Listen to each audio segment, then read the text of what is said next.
And finally, seeking professional help. Sometimes, no matter how hard we try, we have done everything, we may need professional help. Do not shy away from going to professional people, professional counselors, to professional knowledgeable people, imams, scholars, others, and especially counselors, to ask for help and guidance, and inshallah they will help. And once we inshallah learn all of this, we also want to take away stress of others. And if we take away stress of others, Allah will take away our stress in this life, and Allah will reward us in the next life.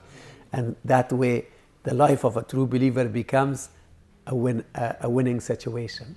The Prophet ﷺ said that a true believer is always a winner.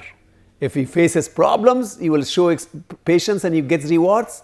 And if he gets favors from Allah, he will show gratitude and he will get rewards. So in either situation, a true believer is a winner.